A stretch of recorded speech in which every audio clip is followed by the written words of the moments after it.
नमस्कार दोस्तों, आप सबों का स्वागत है। बिहार बोर्ड मैट्रिक परीक्षा 2024 के लिए सामाजिक विज्ञान का इम्पोर्टेंट ऑब्जेक्टिव प्रश्न है।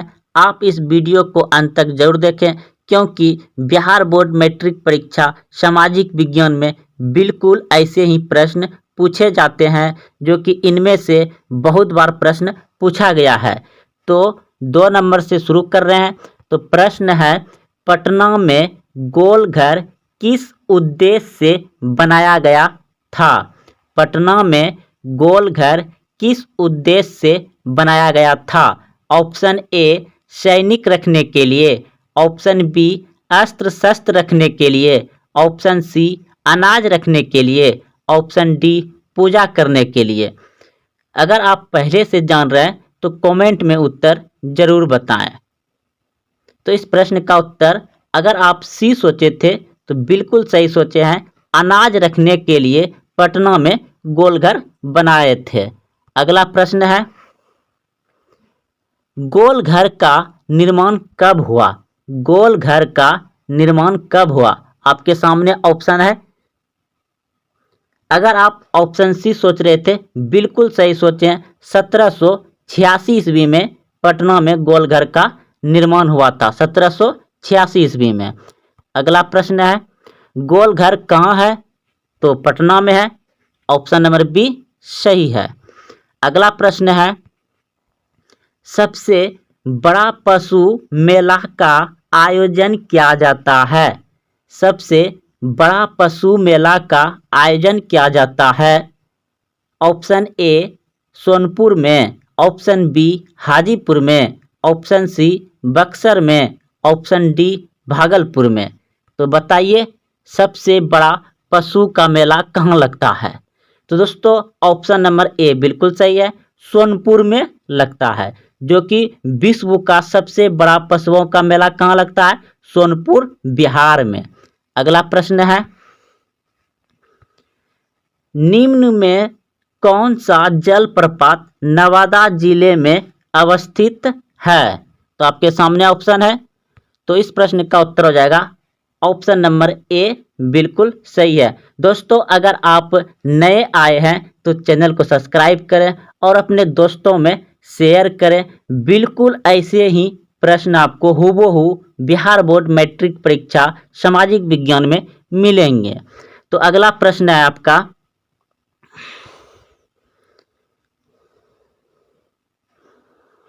तो इस प्रश्न को अभी आप तुरंत समझे हैं, जाने हैं कि कहाँ है। तो अगला प्रश्न पे हम चलते हैं। प्रश्न है, भारत का सर्वाधिक काजू उत्पादक राज्य है? भारत का सर्वाधिक काजू उत्पादक राज्य कौन सा है? Option A Tamil Nadu, option B Karnataka, option C Andhra Pradesh, option D Kerala. तो सबसे ज़्यादा काजू का उत्पादन होता है केरल में। ऑप्शन नंबर डी सही है। अगला प्रश्न है, भारत के किस क्षेत्र में गरम मसालों की खेती की जाती है? भारत के किस क्षेत्र में गरम मसालों की खेती की जाती है? ऑप्शन ए उत्तरी क्षेत्र में, ऑप्शन बी पश्चिमी क्षेत्र में, ऑप्शन सी दक्षिणी क्षेत्र में, ऑप्शन डी पूर्वी क्षेत्र में। तो ऑप्शन सी बिल्कुल सही है, दक्षिणी क्षेत्र में गरम मसालों की खेती की जाती है। अगला प्रश्न है, भारत का नारियल प्रदेश किसे कहा जाता है? भारत का नारियल प्रदेश किसे कहा जाता है? तो ऑप्शन नंबर बी बिल्कुल सही है, केरल को कहा जाता है। अगला प्रश्न है, इनमें कौन सी फसल रेशेदार है? इनमें कौन सी फसल रेशेदार है? दोस्तों यह सभी प्रश्न बहुत इम्पोर्टेंट है। इस वीडियो से आपको 2, 3, 4 प्रश्न मिल सकता है, इसलिए आप इस वीडियो को पूरा देखें और सही प्रश्न को अच्छे से याद रखें। बहुत ही आसान प्रश्न है, अच्छा से याद रह जाएगा आपको। तो इनमें कौन सी फसल रेशेदार है? तो jute, jute option number A सही हो जाएगा। अगला प्रश्न है, इनमें से कौन रेशेदार फसल नहीं है? इनमें से कौन रेशेदार फसल नहीं है? तो ऑप्शन नंबर सी बिल्कुल सही है, गन्ना। गन्ना रेशेदार फसल नहीं है। अगला प्रश्न है, कपास निम्न में से कौन सी फसल है? कपास कौन सी फसल है? खरीफ, रबी, जायद या इनमें से कोई नहीं? तो इस प्रश्न का उत्तर हो जाएगा आपका कपास जो है कि खरीफ फसल है। ऑप्शन नंबर ए सही हो जाएगा। अगला प्रश्न है आपका, जायद फसल का उत्पादन किस मौसम में होता है? जायद फसल में आ जाता है आपका तरबूजा, ककड़ी, बुखारी, खीरा, यानी कि फल वगैरह में जितने भी आप सभी नाम सुने, ये सभी कब खाते हैं? गर्मी में। तो ऑप्शन नंबर ए सही हो जाएगा। जायद फसल का उत्पादन किस मौसम में होता है? गर्मी में होता है। जायद फसल होता है तरबूजा, ककड़ी, बुखारी, खीरा, ये सभी जो है आपका गर्मी में होता है और गर्मी में ही खाते हैं। तो जायद फसल कब होता है? गर्मी में। अगला प्रश्न है, निम्नलिखित में खरीफ फसल कौन है? निम्नलिखित में खरीफ फसल कौन है? तो चावल हो जाएगा। ऑप्शन नंबर सी सही है, चावल। अगला प्रश्न है, निम्नलिखित में कौन रबी फसल है? रबी फसल है। तो रबी मतलब रजाई के अंदर में जब आप रहते हैं तो उस समय कौन सा मौसम रहता है? ठंडी का। तो ठंडी में आपका चना, मसूर, यानी कि जितने भी दलहन होता है वह रबी में होता है, रबी फसल कहलाते हैं। क्योंकि ठंडी में कुआसा गिरता है और सभी छोटे छोटे पौधे होते हैं। चना का पौधा देखे होंगे आप, खेसारी का मतलब खेसारी का भी पौधा देखे होंगे। खेसारी जो लत होता है, मतलब दाल में बहुत सारा होता है ना, मटर हो गया, चना हो गया, कलाई हो गया, ये सभी आप लोग जानते होंगे। तो ये सभी रबी फसल होते हैं। दलहन जितना होता है लगभग में रबी फसल ही होते हैं। तो चना आपका रबी फसल में आ जाएगा।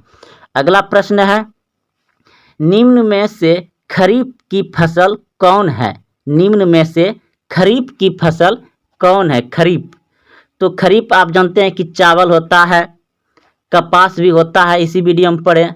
तो इसमें मक्का भी हो जाएगा। इनमें सभी ऑप्शन नंबर डी सही है। खरीफ फसल इनमें सभी चावल, मक्का, कपास खरीफ फसल है।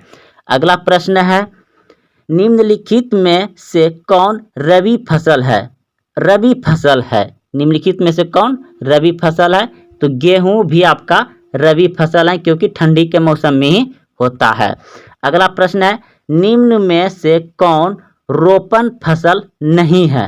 रोपन यानी कि रोपा जाता है उसको, तो धान हो जाएगा। ऑप्शन नंबर सी सही है।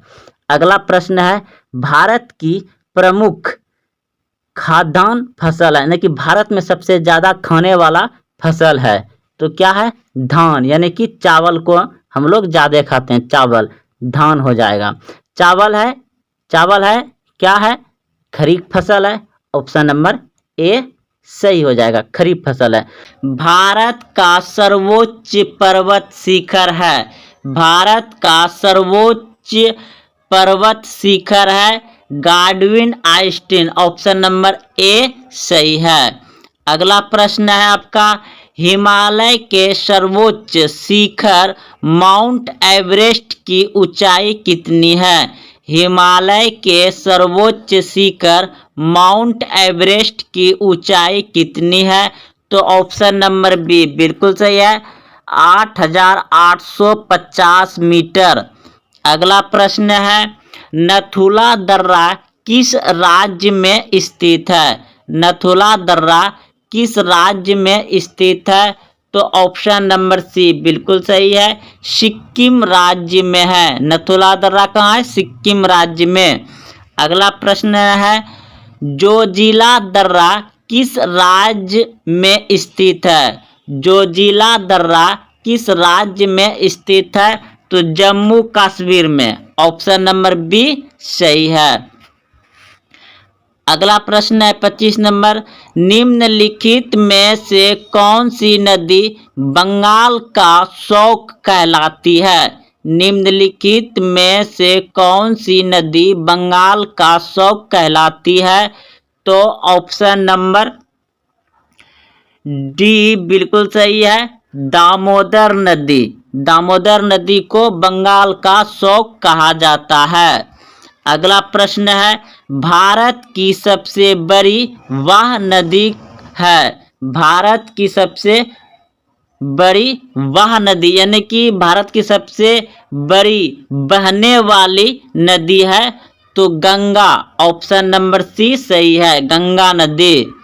अगला प्रश्न है, निम्नलिखित में से कौन सा शहर गंगा नदी के तट पर स्थित नहीं है? निम्नलिखित में से कौन सा शहर गंगा नदी के तट पर स्थित नहीं है?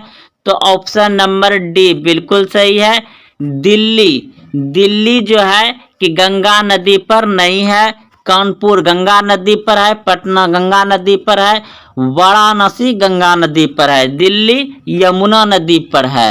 अगला प्रश्न है, आगरा किस नदी के किनारे स्थित है? आगरा किस नदी के किनारे स्थित है? तो यमुना नदी के किनारे स्थित है। ऑप्शन नंबर सी सही है। अगला प्रश्न है, 29 नंबर प्रश्न है, सूरत किस नदी के तट पर स्थित है? सूरत किस नदी के तट पर स्थित है? तो ताप्ती नदी पर। ऑप्शन नंबर बी सही है। अगला प्रश्न है, जमशेदपुर किस नदी के तट पर स्थित है? जमशेदपुर किस नदी के तट पर स्थित है? तो गोमती नदी पर। ऑप्शन नंबर ए बिल्कुल सही है, गोमती नदी पर। अगला प्रश्न है आपका, नासिक किस नदी के तट पर स्थित है? नासिक किस नदी के तट पर स्थित है? तो गोदावरी नदी पर। गोदावरी नदी पर नासिक स्थित है। अगला प्रश्न है, भारत का सबसे ऊंचा बांध कौन सा है? भारत का सबसे ऊंचा बांध है टेहरी बांध। ऑप्शन नंबर डी सही है, टेहरी बांध भारत का सबसे ऊंचा बांध है। अगला प्रश्न है, भारत का सबसे लंबा बांध कौन सा है? भारत का सबसे लंबा बांध कौन सा है? तो हीराकुंड बांध भारत का सबसे लंबा बांध है। ऑप्शन नंबर सी सही है। अगला प्रश्न है, टेहरी बांध किस राज्य में स्थित है? टेहरी बांध किस राज्य में स्थित है? तो उत्तराखंड में। ऑप्शन नंबर सी सही है। हीराकुंड बांध किस राज्य में है? हीराकुंड बांध किस राज्य में है? उड़ीसा में है। ऑप्शन नंबर ए सही है। अगला प्रश्न है, अल्मिट बांध किस राज्य में है? तो कर्नाटक में। ऑप्शन नंबर सी सही है, कर्नाटक। अगला प्रश्न है, अल्मिट बांध किस नदी पर बना है? तो ऑप्शन नंबर डी बिल्कुल सही है, कृष्ण नदी पर बना है। अगला प्रश्न है, हीराकुंड बांध किस नदी पर बना है? हीराकुंड बांध किस नदी पर बना है? तो महान नदी पर। ऑप्शन नंबर डी सही है। अगला प्रश्न है, भारत की सबसे बड़ी मीठे जल की झील कौन सी है? भारत की सबसे बड़ी मीठे जल की झील कौन सी है? तो ऑप्शन नंबर बी बिल्कुल सही है, बुलर झील। बुलर झील। ऑप्शन नंबर बी सही है। अगला प्रश्न है, चिल्का झील किस राज्य में स्थित है? चिल्का झील किस राज्य में स्थित है? तो उड़ीसा में। ऑप्शन नंबर सी सही है। अगला प्रश्न है, लूनार झील। लूनर झील किस राज्य में है? तो महाराष्ट्र में। ऑप्शन नंबर सी सही है। भारत का सबसे ऊंचा जलप्रपात जोगयगरपा जलप्रपात किस राज्य में है? तो कर्नाटक में। ऑप्शन नंबर ए सही है, कर्नाटक में। अगला प्रश्न है, शिव समुद्रम जलप्रपात किस नदी पर है? शिव समुद्रम जलप्रपात किस नदी पर है? तो कावेरी नदी पर। ऑप्शन नंबर डी सही है, कावेरी नदी। अगला प्रश्न है, भारत में प्रथम बहुउद्देशीय नदी घाटी परियोजना का निर्माण किस नदी पर किया गया है? तो ऑप्शन नंबर हो जाएगा आपका बी, बिल्कुल सही है, दामोदर नदी, दामोदर नदी पर।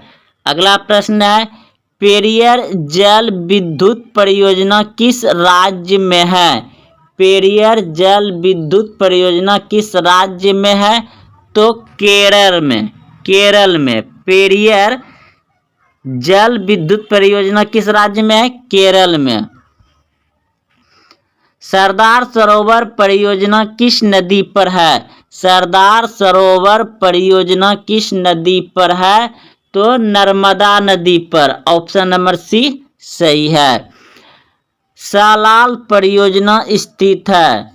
तो जम्मू कश्मीर में। सलाल परियोजना कहाँ स्थित है? जम्मू कश्मीर में। ऑप्शन नंबर बी सही है।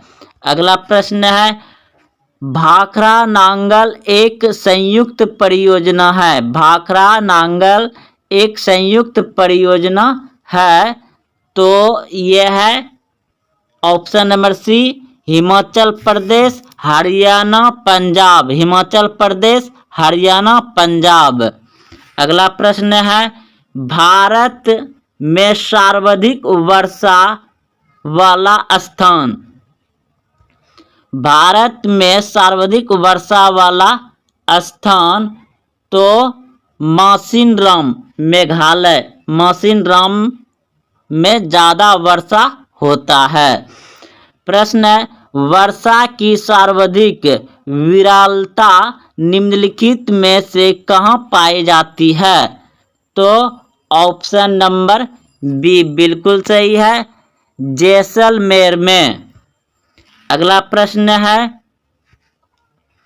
फूलों की घाटी, फूलों की घाटी स्थित है? फूलों की घाटी स्थित है उत्तराखंड में। ऑप्शन नंबर बी सही है।